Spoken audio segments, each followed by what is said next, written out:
Shabbat Shalom, family. Glory and honor to our Father, Yah, the Messiah, his Son.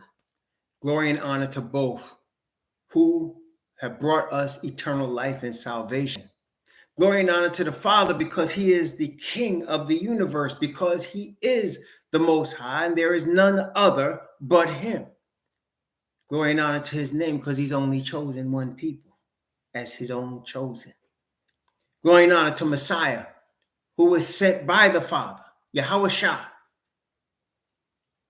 to perfect his people, to overcome their sin, and to use them to help the world.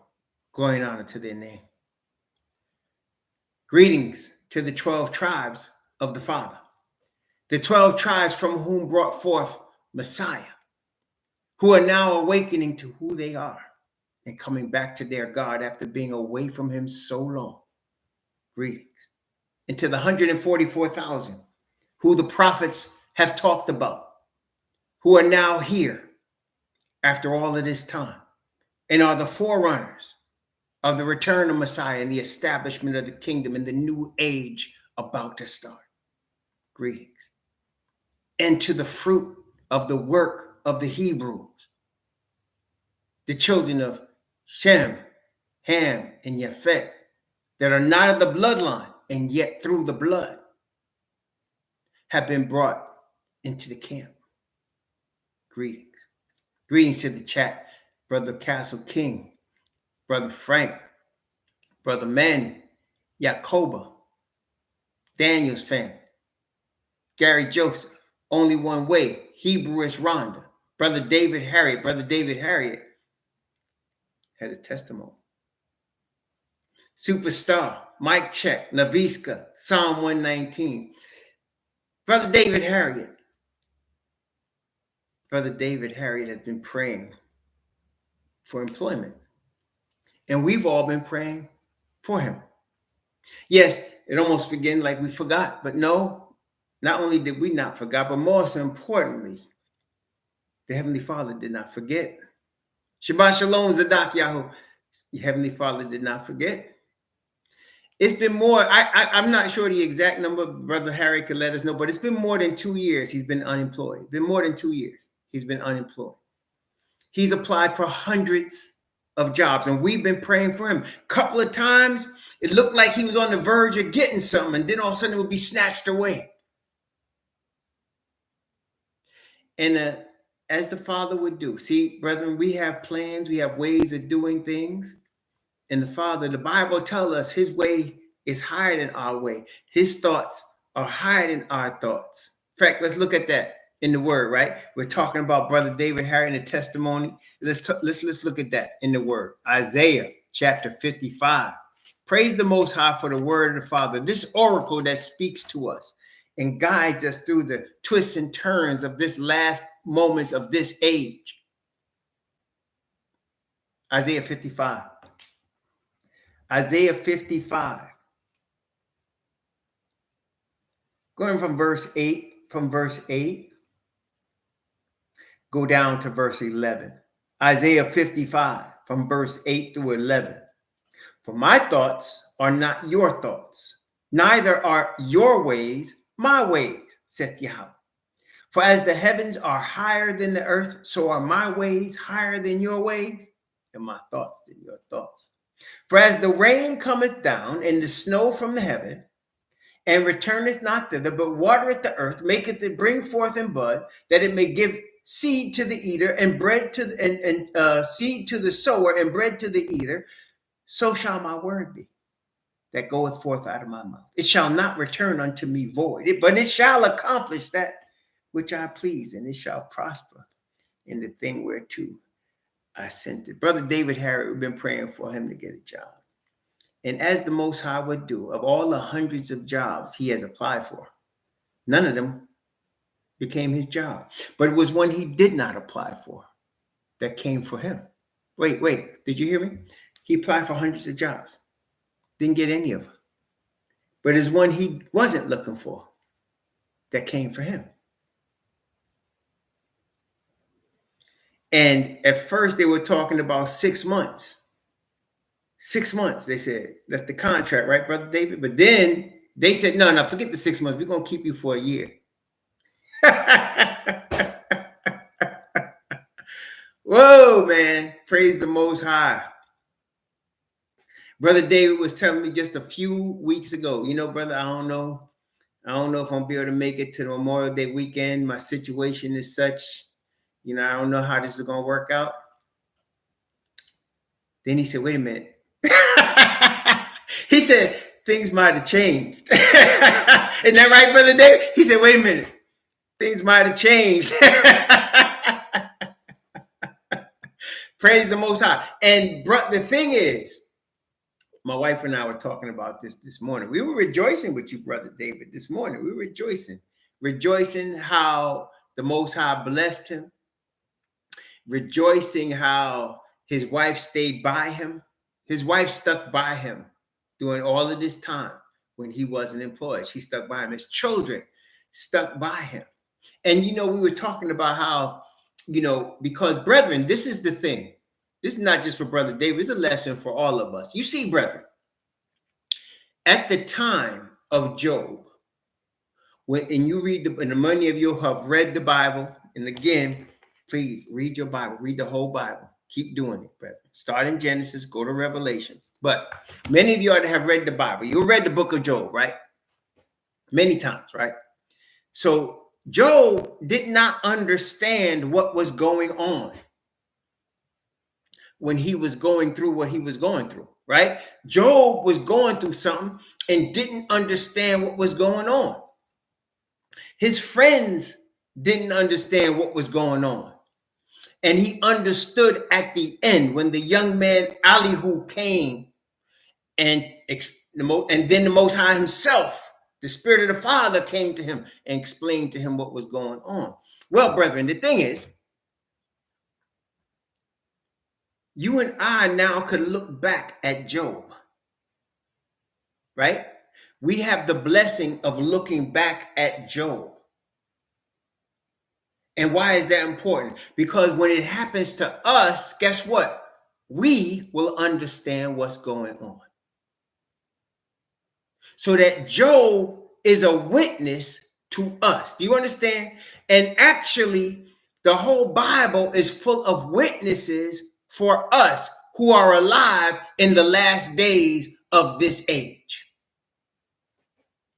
We're here in the last days of the age, and all the Hebrew prophets are bearing witness to us, not just telling us of the goodness of the Father, yes, not just of his glory, yes, but they're showing us the path that the Father has led them through, so that when you and I walk the path, it's not something we don't understand. It's not something we don't understand. So Brother David understood what was going on. He understood the Most High was testing him. He understood that this is a path that the Most High was leading him to. He didn't lose the fact that he understood this, because why? Because he knew the word of the Most High was bearing witness to him about what was going on. So that, brethren, we don't have to be surprised. See, this is the whole point, isn't it? Messiah said to us, he said to the disciples, he said, behold, I have told you before. And again, the revelation, the revealing of Messiah, Yahushua, that the Father gave to him to show unto his servants things which must shortly come to pass. The word bears witness to us to show us the path. You understand? To show us the path. And so, Brother David is our latest example. The word bearing witness to him, letting him know, I'm putting you through this because I want you to get closer to me. Isn't that right, brother? Am I lying, Brother David? Can you bear witness? Am I lying? Or am I telling the truth? Am I lying? The word bore witness. He told him. The oracle we were talking about. He said, David said, bring me hither the ephod. He said, bring me hither the oracle. The word bear witness. And said, this is why I'm putting you through this. I need you to get into my word. I need you, Brother David, to get prepared because I got work for you to do. So never mind. I'm going to get you the job when it's time. I'm going to get you the job. Isn't that right, Brother David? I'll get you the job when it's time. Don't worry about it. But of course, we being human beings, we got to at least show our spouses, our kids, our families, people that we're trying, right? We're not just sitting around, right? So David is applying hundreds of jobs. He's going on interviews. He's being interviewed and things look promising. In other words, he's qualified. He's ready. And the people say, oh, no, I'm sorry. Or yes, we want you, but no, sorry. Which is showing it wasn't of him and it wasn't of the people. It's of the Father. There you go. Praise the Most High. And again, the Spirit bears witness. The young man Tav has passed away. His brother Terrell carries on. Tav passed away. When did he pass away? I can't remember that day he passed away, but he passed away, and his brother Terrell carries on. And one of the most difficult things I did in my ministry was talk to him that night.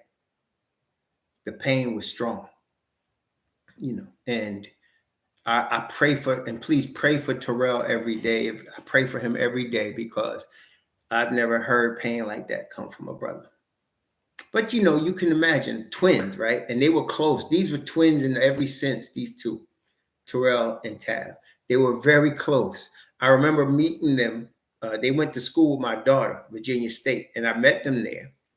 And then they were groomsmen in my daughter and my son-in-law's wedding, and I met them again. And the second time I remember them, and they were cute, man. They were little short dudes. They came from the short tribes of the Hebrews. And they was about, Tav and Terrell, I think about 5'6", 5'5". And they were hangout brothers, best friends, one another, And then, so when Tav passed away, it was like Terrell was losing a piece of his own soul, and he felt it, So please remember Terrell in prayer. Yeah, that was tough. It was tough on my daughter, my son-in-law, both my daughters, because it was in their house when this happened. It was in their house, and so and I was fortunate, blessed to pray with Tav. I came over there. The Most High had me come to DC on business, but my real business was that.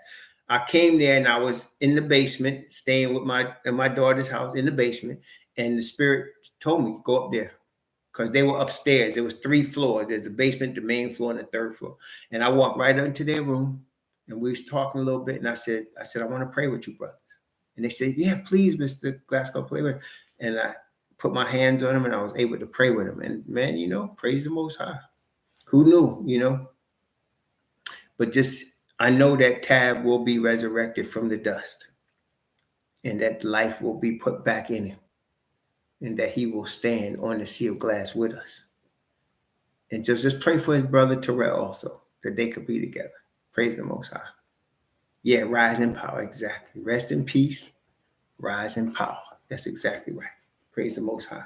So please remember them in prayer. But yeah, today we're celebrating not just the Shabbat, but Brother David Harriet, because of what happened, how the Most High, and what we're really talking about is how the word of the Most High came to pass in Brother David's life, how it showed him and how he stood strong during 2 years plus, right, Brother David? No job. He's got a family. He got wife and 2 kids. And the Most High provided for him during the 2 years. And when it was time, brought forth what he needed. It's just a blessing. Praise the Most High. Praise the Most High. All right. Sometimes I'm so stupid, man. I get so happy with the Most High. Woo, man. I love stuff like that. It's a blessing, man. Yeah. Praise the Most High. Wow. Yeah. This is not tears of sadness. I'm happy. Happy. Oh, man. Praise the Most High. Yep. Praise his name. One day, brethren. Yeah. One day soon. This is all going to be over. Yep. All right. All right. All right. Let's move on. So, important study today. Important study. All of them important. And really, this works in what we've been talking about. So, did y'all do the homework last night? Did y'all do the homework? Did y'all see the difference between just in them verses 3-5? I think I gave you. Did y'all see the 7 trumpets? The reason that they're different from the churches and the seals? Did you see? Did y'all see it? Did y'all see it in chapter 8? Did you see it? And you know why some of y'all would see it when the world doesn't see it? Is because the Father has taught you the sanctuary. Didn't he? He taught you what the sanctuary is, what it means, right? That's all right, Amanda. Praise the Most High. Love you, brother. Still love you, whether you did the homework or not, big bro. So, did y'all see it? Any of y'all see it? All right, it's all right. If you didn't see it, it's okay. Don't worry. But it has to do with the sanctuary. And let's take a look at it. Praise the Most High. Let's take a look at it. Let's take a look at it.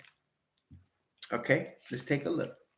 That's right, right? The sanctuary has to do with the atonement. That's right, Brother Mike Check. But this is a little different now. This is a little different. This is a little different. All right, let's take a look at it. Let's take a look at it. Praise the Most High, Diamond Holdings. That's beautiful, man. That's right. And so praise the Most High. Let us remember, you see Diamond Holdings there? He's dealing with an arbitration situation. And the Most High got him. It ended 12-3, which was just about 6 days ago. Right? Brother, am I right? And so the Most High is going to take care of it. Praise the Most High. Let's pray for Brother Diamond Holdings, that the arbitration decision will be a blessing to him, that the Most High will reveal himself in this for the glory of the Father Yah. Praise the Most High. Okay, thank you, Brother Diamond Holdings. Remember that, everybody. So now, okay, Revelation chapter 8. Let's take a look now. So now we have just finished the 7 seals, right? And one of the things we were doing was, right, Brother Yacoba, that you're on the right path. That's right. That's right. One of the things we were doing was matching the seals with the churches. Right? Yeah, okay, right so far. And so obviously we're going to continue to do it. There's a pattern here. We're going to match the trumpets. Now, before we even go into the 7 trumpets, I want to make sure y'all can hear me. Important question I'm getting ready to ask you. You ready? Testing 1, 2, 3. Can you hear me? I want to catch this. It's just I want you to catch it. Are you ready? Testing 1, 2, 3. Can you hear me? I want to make sure you can hear me. I know there's a little bit of a delay, but okay. All right, good. Now, look. What does trumpets represent? When somebody's blowing a trumpet in Israel, what does that mean? When somebody's blowing a trumpet to the Israelites, what does that mean? That's right. It's That's right. So trumpets represent a warning, and as Manbaka said, get ready. That's right. It's a warning and get ready. Okay. So first of all, these are 7 trumpets. Wait a minute now. This is 7 trumpets. So 7 is a perfect number. 7 means completion, right? So this is a warning, a complete warning, a total warning. It's a warning message. In fact, there are 7 warning messages. Okay. Y'all got that so far? There are 7 warning messages in the 7 trumpets. 7 warning messages. Okay. Now, Now we're going to see something else very important about these warning messages. You and I are going to watch it right now. Praise the Most High. So this is Revelation chapter 8. I'm going to read from now we know verse 1. I'm going to read it anyway because we know, but we know verse 1 is really part of the 7 seals. So that's separate. Okay? We know that's separate. But from verse 2 really and go down to verse 5. This is going to give us why the warnings, what the warnings about, and why is there a warning? Okay, ready? First, Revelation chapter 8, verse 1. And when he had opened the 7th seal, there was silence in heaven about the space of half an hour. All right, so we know that that's with the 7 seals. But now we're entering into a phase of trumpets, right? So verse 2. And I saw 7 angels which stood before Yahweh, and to them were given 7 trumpets. And another angel came and stood at the altar, having a golden censer, and there was given him much incense, that he should offer it with the prayers of all saints upon the golden altar, which was before the throne. So let's stop right here. So again, in the sanctuary, there are 2 altars. Okay, there are 2. We talked about the one from the 7 seals where people were died. That was the altar of sacrifice. So when you walk into the court, before you enter into the 2 apartments outside in the court, there's an altar where they kill the animals. That's an altar. You understand? So that's an altar right there where they kill the animals. But there's a second altar. When you walk into the first apartment, there is the table with the showbread on it on one side. There is the golden candlesticks on the other side. And as you're walking toward that back door that goes into the most holy, there's an altar. And this altar is not an altar of sacrifice. It's an altar of incense. So that incense is continually burning on that altar. And that incense represents the prayers of the saints. Y'all testing 1, 2, 3. I want to make sure this is an important point. Y'all catch that one though, right? You got that. So they're representing the prayers of the saints. Okay. So the incense is representing our prayers to the Father. Okay. All right. Let's go back and look at for a second Revelation 5:8, just to confirm that again. Revelation 5 verse 8. Know what it says. And when he had taken the book, the 4 beasts and 24 elders fall down before the Lamb, having every one of them harps and golden vials full of odors, which are the prayers of the saints. See, so they have vials and they have incense. Now, even in the Catholic Church, you can get an idea, because Catholic Church, the devil is trying to copy the truth. It's a counterfeit, right? But you see the priest, they have this thing with incense in it and they're swinging it. Y'all remember? Y'all see that, right? They have this thing. So that is a copy, a counterfeit of the truth. The truth, the Most High has his 24 elders, his Levite priest with golden. They have the incense. That's the prayer, and the Bible is telling us that's the prayers of the saints. Okay. All right. So now, okay, let's move next. Revelation chapter 8, verse 4. Okay. And the smoke of the incense, which came with the prayers of the saints, ascended up before Yah out of the angel's hand. So there's smoke. It's ascending up.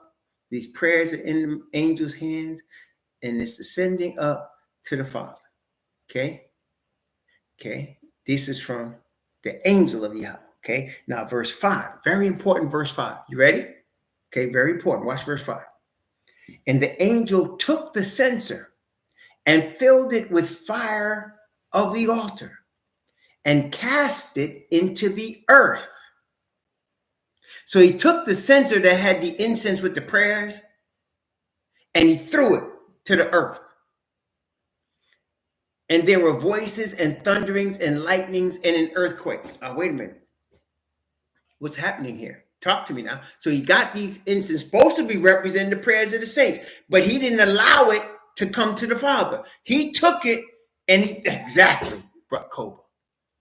These are prayers that are rejected. Y'all catch that? These are prayers that are rejected. He took those prayers and he cast it to the earth. In other words, the Father is rejecting those prayers. And notice he said, and there were voices, thunderings, lightnings, and an earthquake. Wait a minute. What do voices, thunderings, lightnings, and an earthquake represent, brethren? When you see that, what are you seeing? When you see voices, thunderings, lightnings, and an earthquake, what's going on? What's going on there? That's right. Thank you, Mark. Thank you, Brother Mark. So in other words, the Father saying, get out of here with that. Are you seeing it? The Father saying, what? I'm not hearing you. Get out of here with that.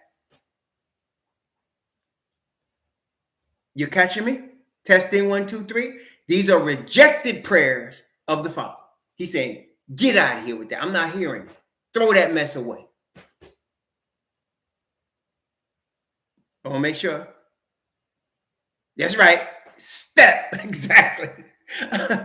Keep stepping. So now the 7 trumpets are representations of errors where there are rejected prayers.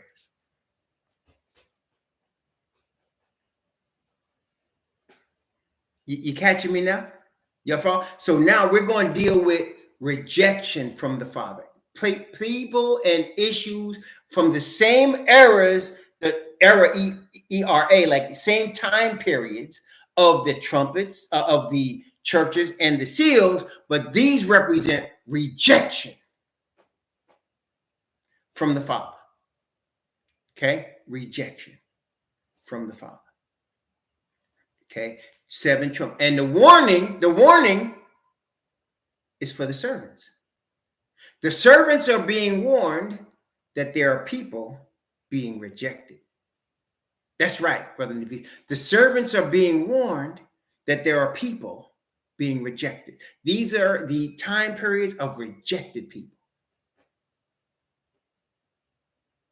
That's right. So he's like, take them prayers, get them out of here. I'm not even hearing them. So wait a minute. That right there teaches us a lot, okay, when you're looking at it like we just saw. So in other words, for somebody to be offering prayers, they're religious, right? These are religious people who are being rejected. Are you following me? These are religious people who are being rejected. Now, here's a question for you. Why would a religious person, under what reason would the Father reject a religious person? Why would he reject a religious person?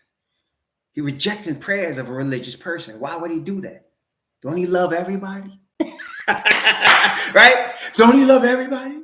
Jesus loves everybody. No, wait, that's right. That's right. Because they're not being real. They're rejecting truth. They're rejecting truth.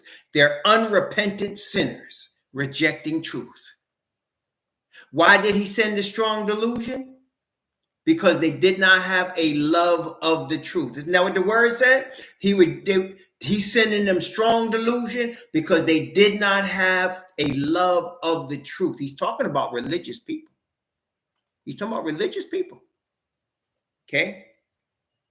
So these are people of religious persuasion that reject truth. And it's from each era. Okay? It's from each era of time. Okay? So each time period. Okay? So, okay. There you go. All right. So as we're now going to look at them one at a time. First, now, let me give you a template, a little bit of a template here. So if these are people whose prayers are not being heard, these are religious people who are rejecting truth. When we see the 7 churches with the seals, we can now look at the people that are rejecting what we see. So in other words, let's go back to Revelation chapter 2 and look at Ephesus. When we go to Revelation chapter 2, and let's begin at verse 1, 2, and 3. Now, one thing they will all have in common is they're unrepentant. Okay? That they're going to all have that in common. They're unrepentant. Because one thing that the Most High is showing to each of these churches is repentance, right? So one thing we know about these people who are being rejected, they're unrepentant. They're not repentant, which is also what you see in the 7 last plagues, where it says they got these plagues, yet they repented not. Right? Let's take a look real quick at one, just to give you an idea. This is Revelation chapter 16. Revelation chapter 16.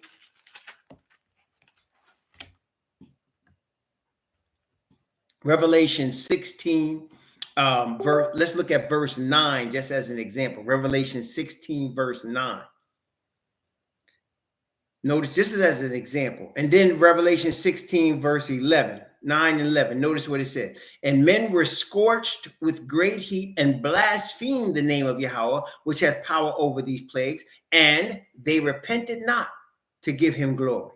In verse 11, and blasphemed Yahweh of heaven because of their pains and sores, and repented not of their deeds. You see, so the common theme of rejected persons is a lack of true repentance. Okay, which we can obviously see in the religions of man. There's a lack of true repentance to the Father. So that's what all of these are going to have in common. But there's specifics with each one depending on the time period. So here in Revelation chapter 2, beginning at verse 1, Revelation chapter 2, beginning at verse 1, unto the angel of the church of Ephesus write, these things saith he that holdeth the 7 stars in his right hand, who walketh in the midst of 7 golden candlesticks. I know thy works, and thy labor, and thy patience, and how thou canst not bear them which are evil, and hast tried them which say they are apostles and are not, and has found them liars. So these people in the trumpets represent people claiming to be apostles and are lying and are not repentant. Okay? People claiming to be apostles and are lying and are not repentant. Okay? And has borne and has patience, and for my name's sake has labored and has not fainted. Nevertheless, I have somewhat against thee, because thou hast left thy first love. The unrepentant ones never had the first love. The first love is faith of Messiah. The first love is the Father's righteousness. That's right. I never knew you. The first love is the Father's righteousness, which means, as we know, the Father's righteousness represents us giving glory to the Father. Why do we receive his righteousness? To overcome our sin. Why do we overcome our sin? Because in overcoming our sin, we are giving glory to the Father. That's the point. These people never were in the game to give glory to the Father. As we would say, as they used to say, they disrespected the game. Right? They disrespected the game. They were never in the game to give glory to the Father. Therefore, they disrespected the game and they're rejected. That makes sense, y'all? Yeah, right. They disrespected the game. Y'all got me so far? So these are people that disrespected the game. Okay. Okay. And then we go to let's go to the first seal in Revelation chapter 6, verse 1. Revelation chapter 6, verse 1 and 2. Revelation chapter 6, verse 1 and 2. And I saw when the Lamb opened one of the seals, and I heard as it were the noise of thunder, one of the 4 beasts saying, come and see. So he heard the noise of thunder. So when he opened that first seal, first thing he heard was the Father's voice. Sound like thunder, right? So he hears the Father's voice, and the Father's voice sent forth a word. And he says, and I saw, and behold, a white horse, and he that sat on him had a bow, and a crown was given unto him, and he went forth conquering and to conquer. That's the opening of the early rain upon the Hebrews to present the word. That's like what happened in the first century. That's what happened when they came to Jerusalem on Pentecost. that represents the truth. But these people that are in the trumpet are rejecting the Father's voice. They're rejecting the truth, but they're religious. So far, so good? You got me so far? So they're rejecting. And the warning is the Father saying there's going to be people rejecting my truth during your era, during your time.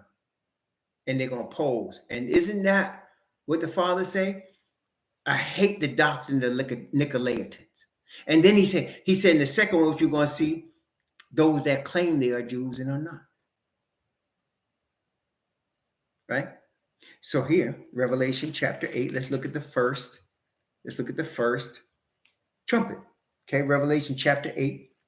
We're going to read from verse 6 and verse 7. Verse 6 and 7. Okay, ready? Revelation chapter 8, verse 6 and 7. And the seven angels which had seven trumpets prepared themselves to sound.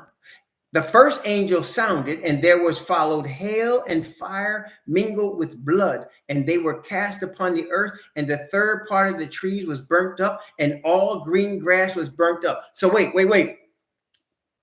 You see hail with fire mingled with blood.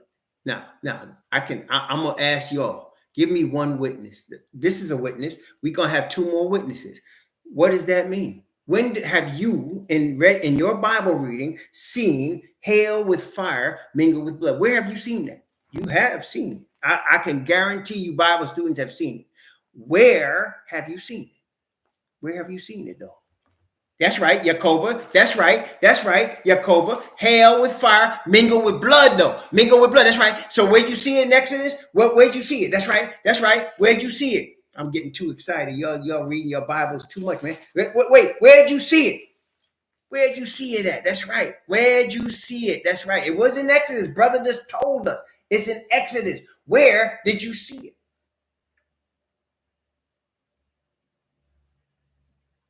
In Egypt. That's right. Judgment upon Mizraim. That's it. So in other words, the Father sent judgment, and he showed that judgment in hail and fire mingled with blood, right? Because the water turned into blood, right? And he sent it to the Egypt, people that were fighting him as the Most High, trying to act like their God is the Most High. Okay, that's witness number one, right? So you're seeing now the rejection of truth, right? The rejection of the Father's voice, and his response is hail with fire mingled with blood. Wait a minute. All right, let me give you this. Well, let me let y'all do it because y'all learning now. So I'm going to give you the book where the second one is, and you could tell me where it is. There's another witness to this in Psalms. A very clear witness too. In Psalms. So in other words, we just got Moses, we got John, and now we got David. That's right. It is. Thank you, Brother Lonnie. That's second witness. John was a witness. Moses is a witness. That's Exodus. David's also a witness. David's also a witness. Are you ready? Psalm 18. Psalm 18. Psalm 18. Ready? Psalm 18. Oh, man, where should I start here? I'm going to begin in Psalm 18. I'm going to begin in verse 6 of Psalm 18, and I'm going to read from verse 6 down to verse 14. Okay? Verse 6 to verse 14 of Psalm 18. Okay? Ready? Here we go. Psalm 18, verses 6 to 14. I think it's 14. Didn't I say that? Yes. 6 to 14 of Psalm 18. Ready? This is our, so you got the mouth of what? 2 or 3 witnesses. Every word be established. Right? Praise the Most High. Okay. In my distress, I called upon Yahweh and cried unto my Most High. He heard my voice out of his temple, and my cry came before him, even into his ears. So David is saying he heard my prayer, right? But we're saying there's some people he didn't hear now. Now, wait a minute. Let's keep going. Then the earth shook and trembled, and the foundations also of the hills moved and were shaken because he was wroth. There went up a smoke out of his nostrils, and fire came out of his mouth, devoured. Coals were kindled by it. He's responding to the prayer of his saints against his saints' enemy, which is his enemy. Okay, wait a minute.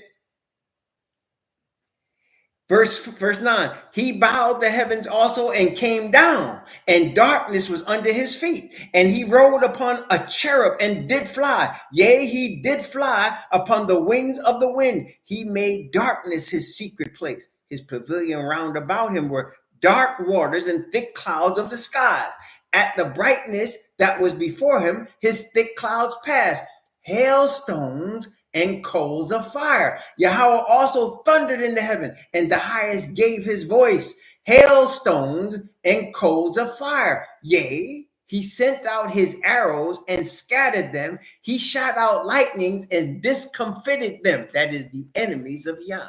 So the hailstones and coals of fire are Father's response to a rejection of his truth, is Father's response to a rejection of his people, and it's a response to the rejectors.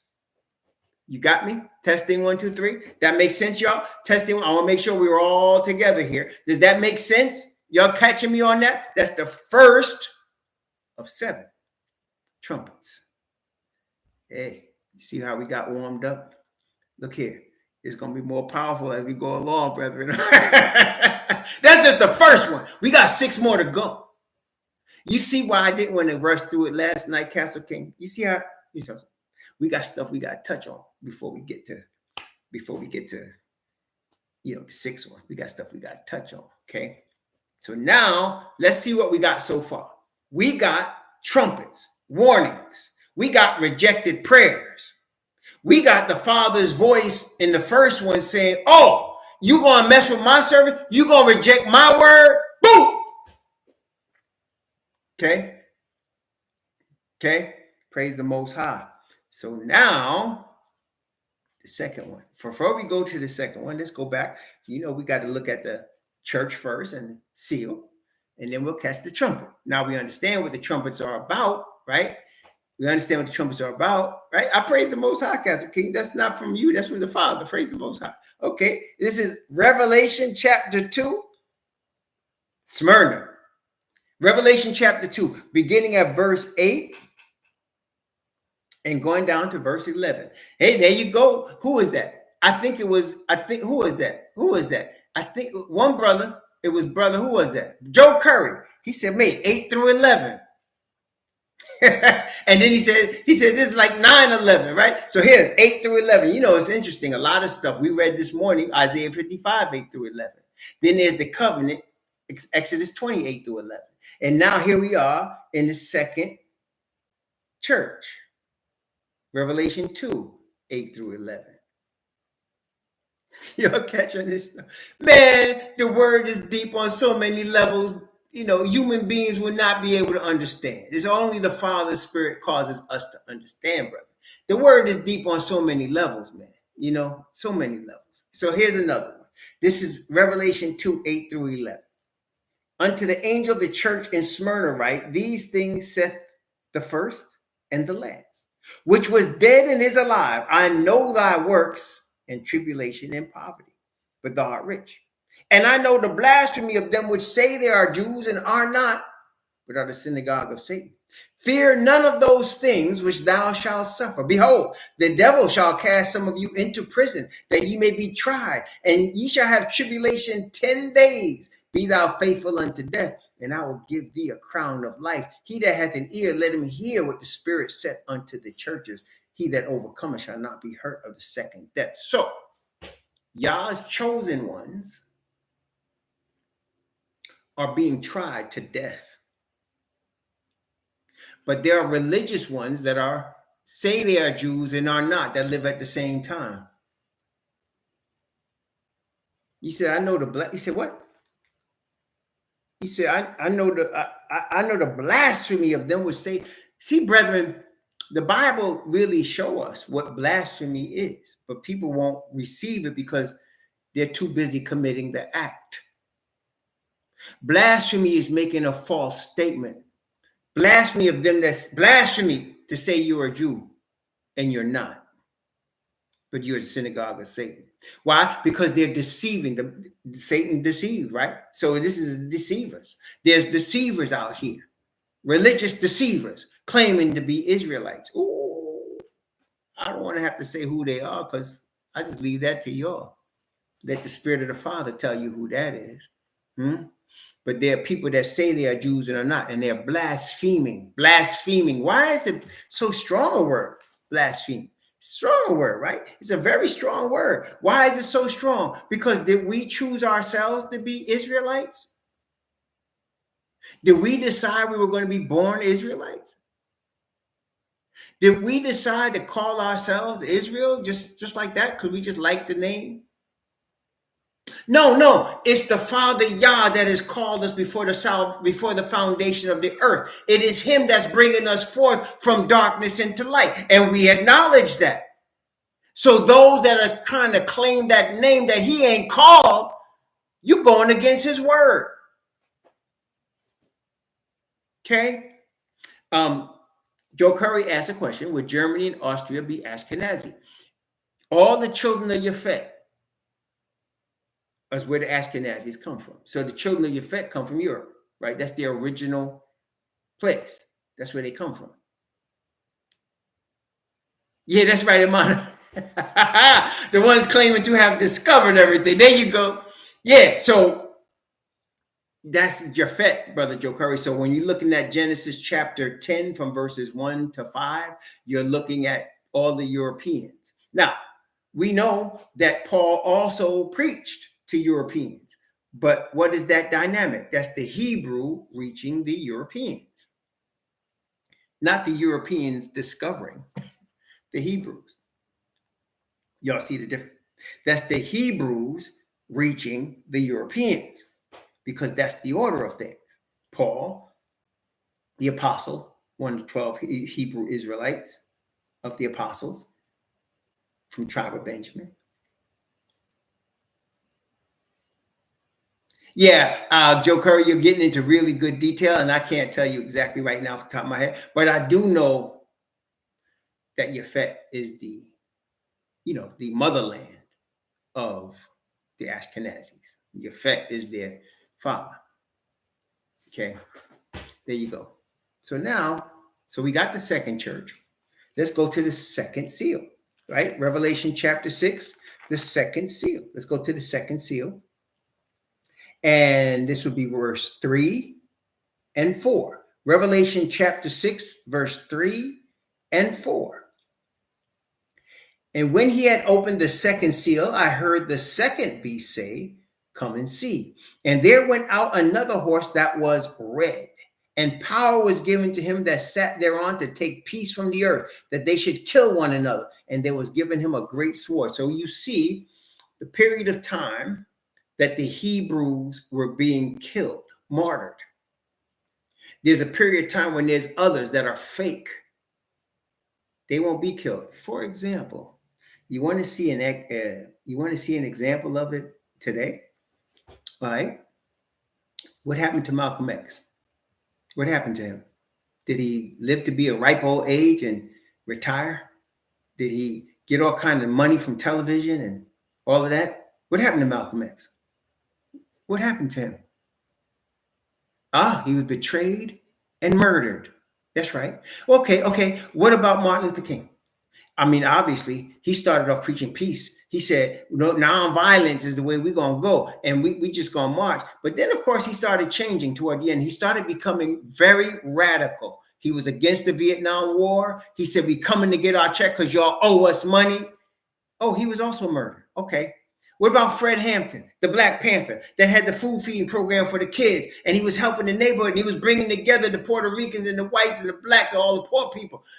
Oh, he was betrayed and killed. Was he?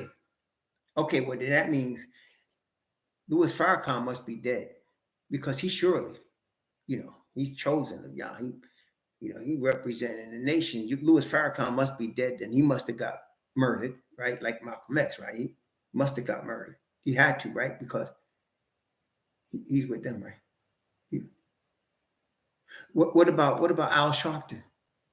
What about Al Sharpton? You know, the process here, Al Sharpton, he must have got killed. He couldn't be making no money. Couldn't. Because he's just like Malcolm X in them, right? He marched with John Luther King. He marched with Dr. King. Easy. No? Oh. Okay. What about Reverend Jesse Jackson? Daggone, he ran for president. Reverend Jesse Jackson must be one of our people. I mean, he looked like us. He's still alive? Oh, maybe say, you know, in the modern time, you don't kill y'all's people when they tell them the truth. Well, you better ask Khalid Abdul Muhammad about that. Khalid Abdul Muhammad, I mean, right, he's just making noise. Nobody worried about him. So they just let him go. Khalid Abdul Muhammad, they must have just let him go. He ain't making no noise that bother anybody. They ain't worried about him. He must still be alive. Khalid Abdul Muhammad, he must still be alive. No, he died. He died by the hands of his own people. So you can see, why am I saying all this? In the second church and in the second seal, there was martyrs. The people that weren't martyred were the people that were on the side of the opposition.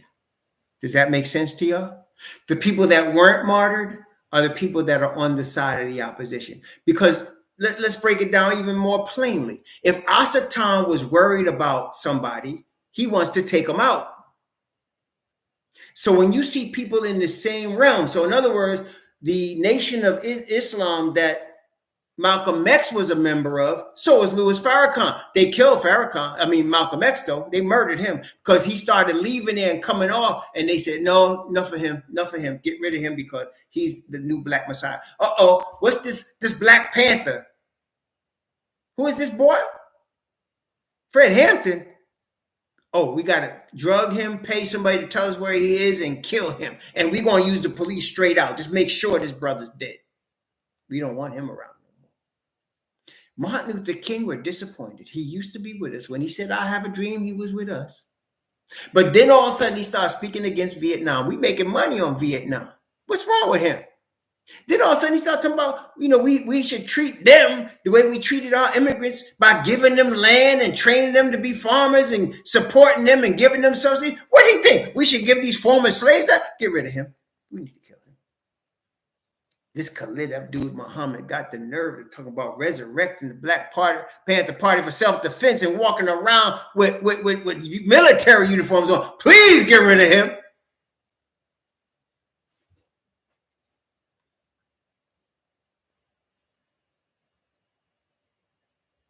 Y'all see it? Bill Cooper used to be like Alex Jones. Bill Cooper is dead. Alex Jones is still alive.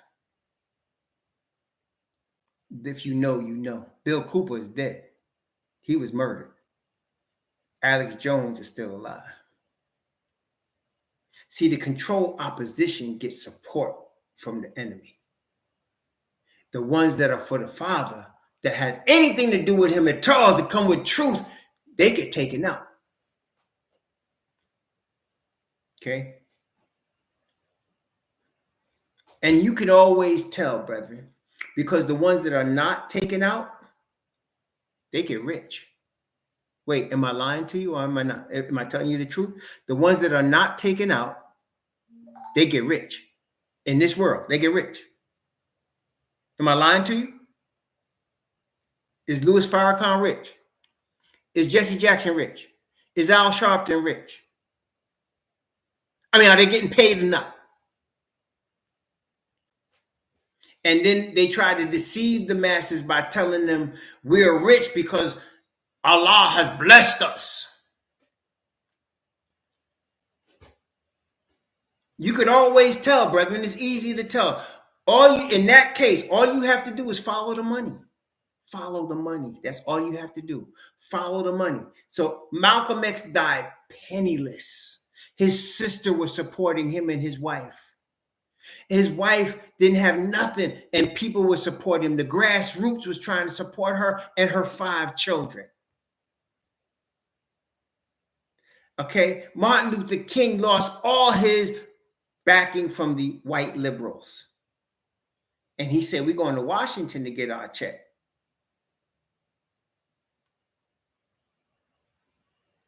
The one who got paid with Fred Hampton was William O'Neill, the traitor. He got paid. He got paid. Fred Hampton gets murdered, living in this dank apartment. The walls so thin, bullets come through him like they're paper, like they're a paper target. Then with all of the bullets, they didn't kill him. So the cop came into the house, saw that he was still alive, shot him in the head right there. So, oh, now he's dead. William O'Neill got paid $400 a week. Back then, that was a lot of money. That's over $20,000 a year. Back in like 72, you making good money. You making 20 grand in 72. That's like the equivalent of like 80 today. So you getting paid. You could always, in that case, follow the money. That's all you got to do. Follow the money, brother. That's all you got to do. Is Farrakhan living large? Yep. Sharpton living large? Yep. Jesse Jackson living large. And be careful when the media loves you. When the media loves you, Ashkenazi controlled media, when they love you, what does that say?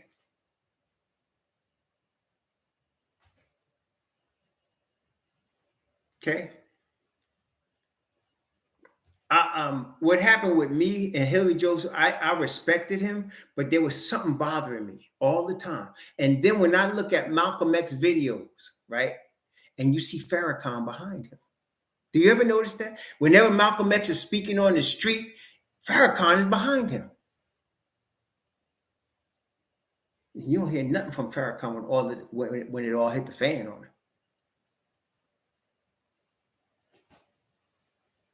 And see, he speaks enough to have people jumping up and down and clapping, but there's no change in our community. None. None.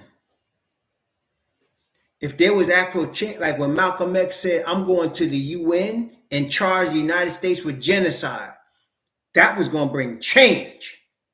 That's why he was killed. And he said, the Organization of Afro-American Unity was part of a world organization, which he started in Africa. They couldn't have that. That was going to bring change. And he was talking, see, this is the thing, brethren. Our brethren before us, like Malcolm X and Fred Hampton and Khalid Abdul Muhammad, they were openly talking about revolution. You understand? If you're openly talking about revolution, you're telling your enemy what you're getting ready to do. And guess what the enemy's going to do? They're going to stop your revolution. Okay? So Malcolm X said, bloodshed. He said, the ballot or the bullet. Well, they gave him the bullet. They gave him the bullet. He said, you ain't got no non-violent revolution. He said, a revolution is bloody. He said, don't even use the word revolution unless you're ready to spill your blood. That was scary, brethren. See, be wary. In the movie The Godfather Part 2, Michael Corleone is in Cuba. Hyman Roth getting ready to give him sell him for $1 million investment, a couple of hotels. So he's in Cuba to buy these hotels from Hyman Roth. But one thing he started doubting when he saw a poor Cuban grab a police officer and jump into the car and blow himself and the police officer up. He saw that. And then later on, he made known in front of Hyman Roth, he said, you know what I saw today? He said, I saw a Cuban grab a police officer and blow himself up. And Hyman Roth was now getting nervous because he said, what does that tell you? He said that they could win because they're willing to die for their cause. He said they could win because they're willing to die for their cause.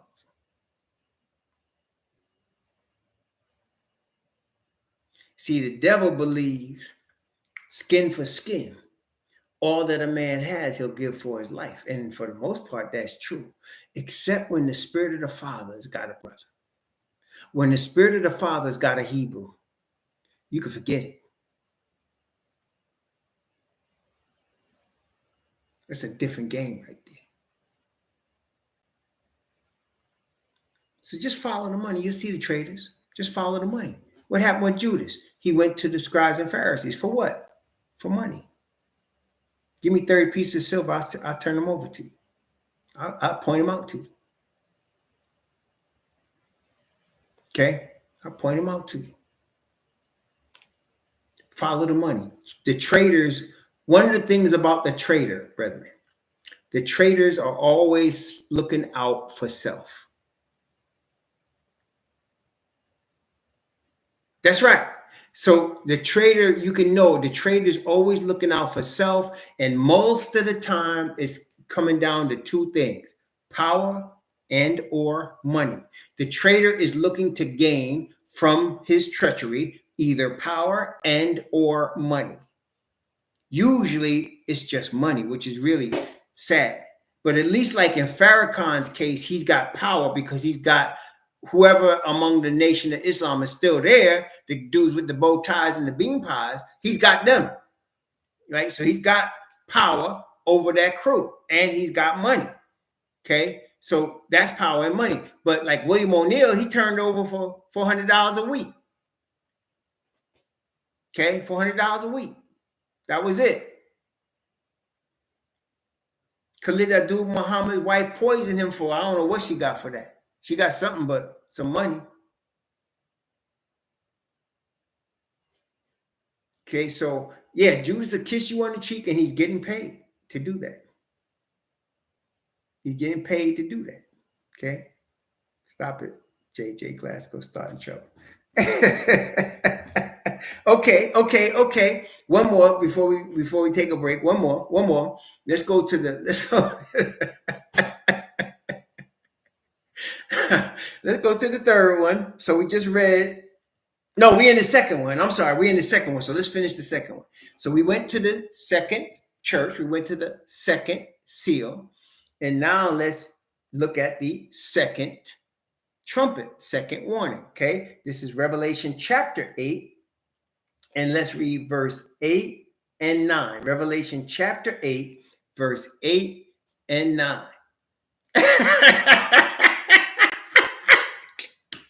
Well, I tell y'all, I gotta watch what I'm saying. See, y'all crazy. Christina said, no, not the bean pies. Oh gosh. Revelation chapter 8, verse where was I? Verse 8 and 9. Revelation chapter 8, verse 8 and 9. And the second angel sounded, and as it were, a great mountain burning with fire was cast into the sea. And the third part of the sea became blood. And the third part of the creatures which were in the sea and had life died. And the third part of the ships were destroyed. Now, don't get caught up on the thirds, brother. Really, they're just telling you there was damage done as a result of these people rejecting truth. There's destruction coming, right? As a result of the rejection of truth. But notice it said, what was it? It was a great mountain burning with fire, a burnt mountain. Did you see that? Okay, I'm going to give you all a real hard test for some of y'all, because this goes into the prophets. It goes into the prophets. Where in the prophets of the Hebrews did you see the burnt mountain? There is a burnt mountain witness to this. Where did you see the burnt mountain? Okay, Hebrews. Y'all can, I know y'all can go ahead and cheat. It's okay. Go look it up. Where did you see the burnt mountain? Yeah, but we're not talking about Yah's people, right? We're talking about rejection. Where did you see the burnt mountain? That's where we're going, though, Castle King, but that's Yah's people. So we're talking about burnt mountain on the other side. Where did you see the burnt mountain? That's a good one, but that's not it. Elijah, did he have a burnt mountain? No. He burned people up with fire from heaven. Yes, he did. And I hear you. But there's another one. That's a good one, but there's another one in the prophets, and I'm going to give you a good hint. It's not Moses. So it's not Moses. So you can go past Moses. It's in another Hebrew prophet. This is a tough one. I mean, you really have to have read the Bible through multiple times to get this one. I have to, so don't feel bad if you don't know. Let me show it to you. This is Jeremiah. Jeremiah, brethren. Let's go to Jeremiah. Jeremiah. Yeah, this is not an easy one. I ain't gonna front. This is not an easy one. This is not an easy one. Let me find it here. Yep. Okay. Ready? Jeremiah. That's right. That's right. Mark, Jeremiah 51. Jeremiah 51. Are you ready? Jeremiah chapter 51. Watch. Jeremiah chapter 51. And remember, this is the second church. We're going to talk more about this. This is the second seal read. We're going to talk more about this. Jeremiah 51. Ready? Jeremiah 51. Let's see.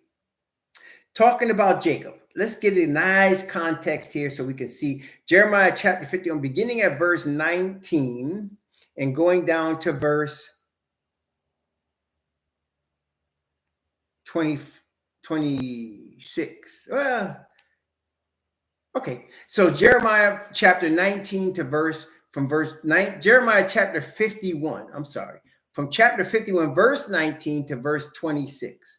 Okay. Jeremiah chapter 51. Yeah, it's actually 51:25. Diamond holding is correct. But we want to get a context, right? So we can see the whole context of what's going on here, because this is beautiful for us anyway. Okay, notice what it says. Jeremiah 51 from verse 19 to verse 26. The portion of Jacob is not like them, for he is the former of all things, and Israel is the rod of his inheritance. Yahweh of hosts is his name. So the message is for the encouragement of the chosen ones, right? Again, this is a message from a Hebrew Israelite prophet for the Hebrew Israelites. Okay, here we go. Verse 20. Thou art my battle axe and weapons of war, for with thee will I break in pieces the nations. Remember again, Messiah talking about breaking in pieces the nations with a rod of iron. Well, here it is again. With thee I will break in pieces the nations, and with thee will I destroy kingdoms, and with thee will I break in pieces the horse and his rider, and with thee will I break in pieces the chariot and his rider. With thee also will I break in pieces man and woman. With thee will I break in pieces old and young. And with thee will I break in pieces the young man and the maid. I will also break in pieces with thee the shepherd and his flock. You know he's doing bars right now. This is like he's doing some bars right here. Praise the Most High. And with thee will I break in pieces the husbandman and his yoke of oxen. And with thee will I break in pieces the captains and rulers. And I will render unto Babylon, remember that, I will render unto Babylon and to all the inhabitants of Chaldea all their evil that they have done in Zion in your sight, saith Yahweh. Behold, I am against thee, O destroying mountain, saith Yahweh, which destroys all the earth, and I will stretch out my hand upon thee and roll thee down from the rocks, and I will make thee a burnt mountain.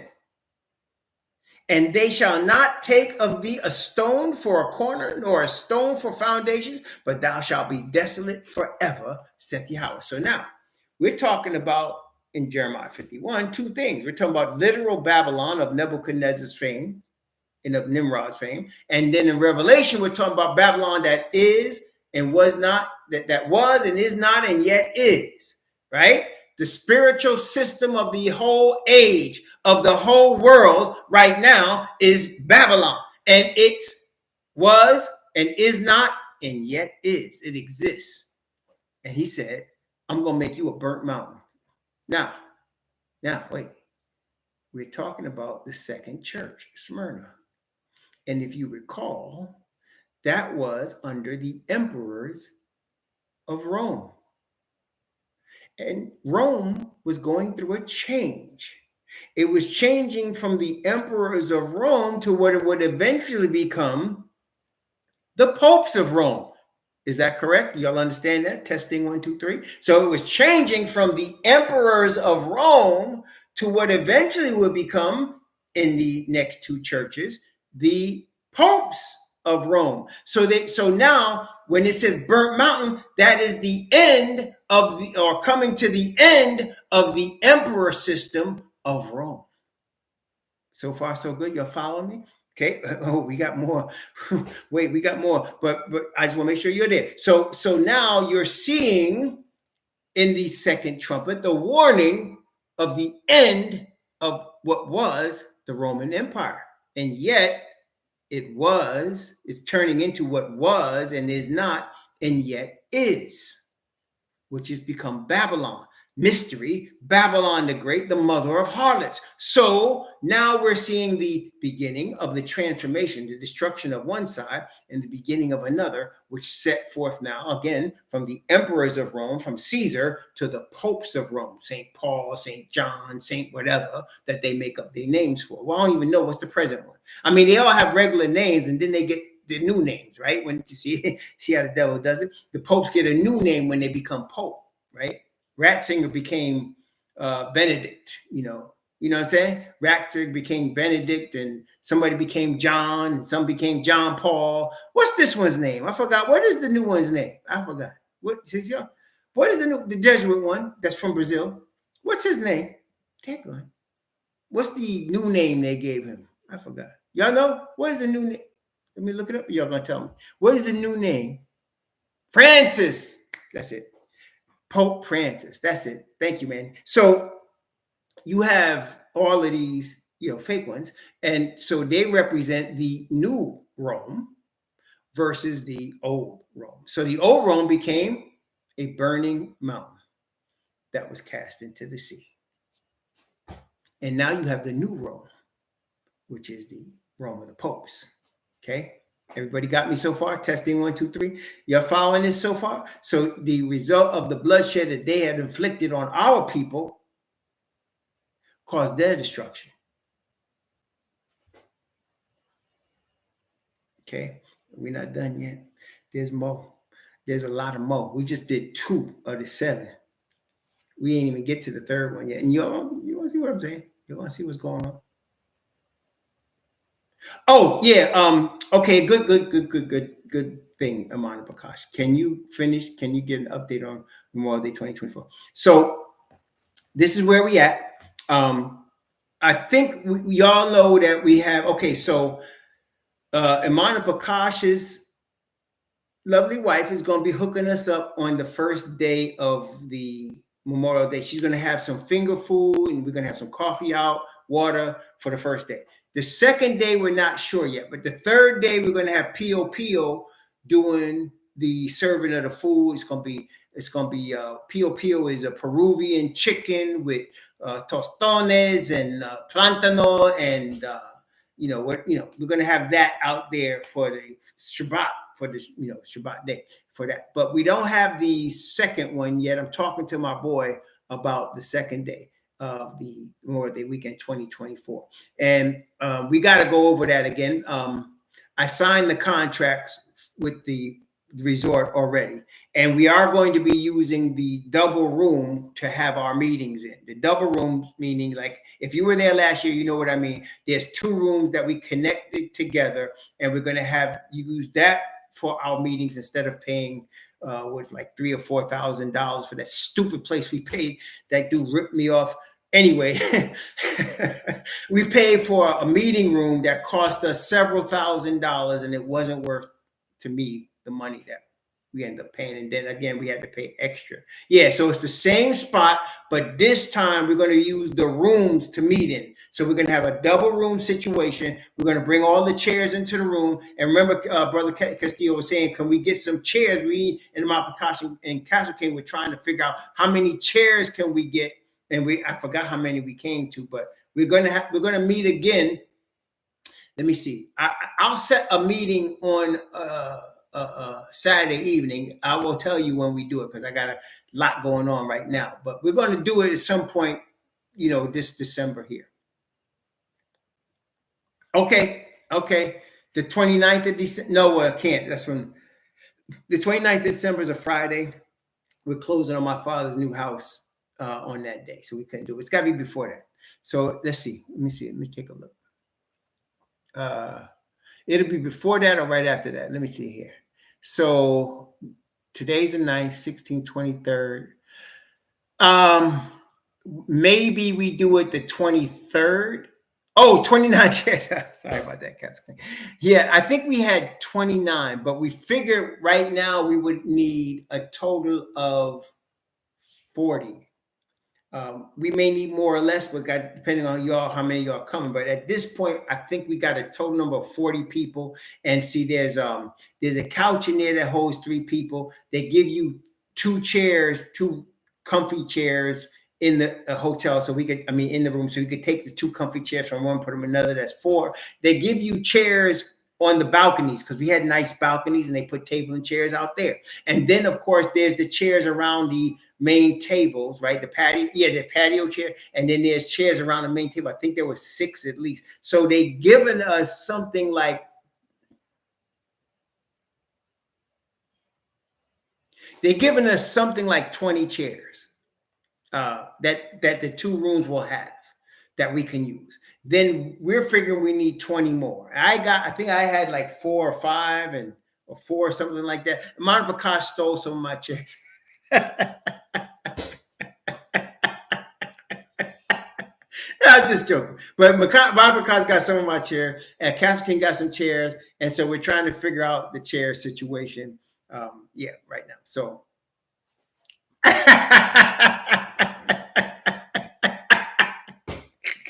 So we're trying to figure out the chair situation. So we'll meet. Let's say we're going to meet on the 23rd of December.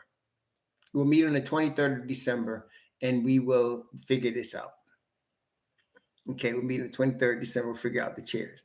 Yeah, I think Daniel, you got some of our chairs too. We done left chairs everywhere. We bought a whole bunch of chairs once, and yeah, I forgot. No, I don't want to give you a wrong number, Brother Lonnie. It's something between $400 and $500. It's something like that. It's something between $400 and $500. I can't remember exactly how much it is, but I will be able to tell you all that night when we meet again. So yeah, and I got the list of everybody that came to the last meeting, and I got your names. So we'll put it out there again for y'all. And if you want to get invited to that meeting on the 23rd of December, please email me at rawhebrewremnant12@gmail. That's rawhebrewremnant, the number 12 for the 12 tribes @gmail.com. Email me and say, please invite me to it's going to be a Zoom meeting on the 23rd of December. Okay, a Zoom meeting on the 23rd of December, and we will, let y'all know what's going on. Yeah. So, so we got Iman Bakash, his wife is going. She makes some really nice little finger stuff. We've gotten together with them a number of times, and she always puts together some nice finger stuff, man. And so she's gonna get some little finger stuff for us, finger foods and stuff. And then we'll have in the room they give us coffee pots. We'll have that. We'll buy a whole bunch of water. We're doing this on the cheap this year. I'm just letting y'all know. We're trying to reduce the cost, so we're doing this on the cheap this year. So that's how we're handling it. So yeah. But it's a nice resort. I think it was a nice resort. It was beautiful when we was there. I thought it was nice, right? Right? I thought it was nice. And then we had a beautiful baptism there. And they got a little park-like area with picnic tables and stuff. There's a lot of stuff there. I think we'd be all right. And it wasn't far from the airport. And yeah, so, it'll be good. I think we'll be good. So yeah, the 23rd of December, I'll set the time. It'll probably be something like 4 o'clock or 5 o'clock, something like that. It'll be in that time frame on the 23rd of December.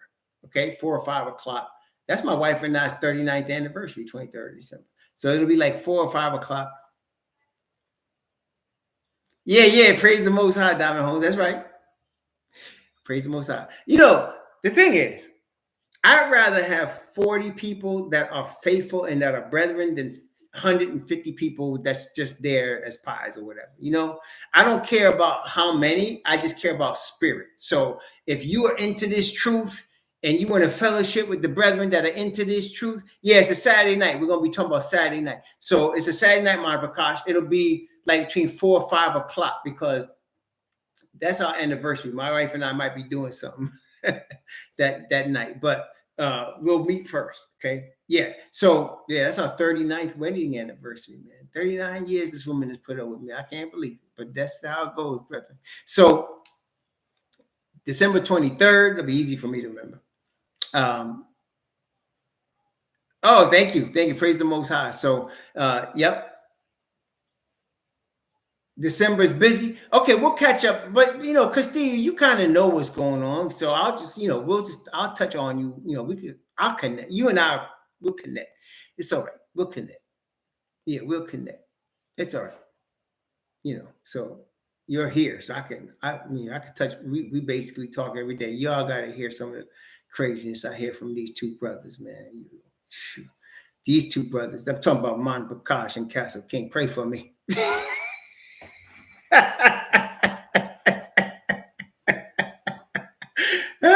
Praise the Most High.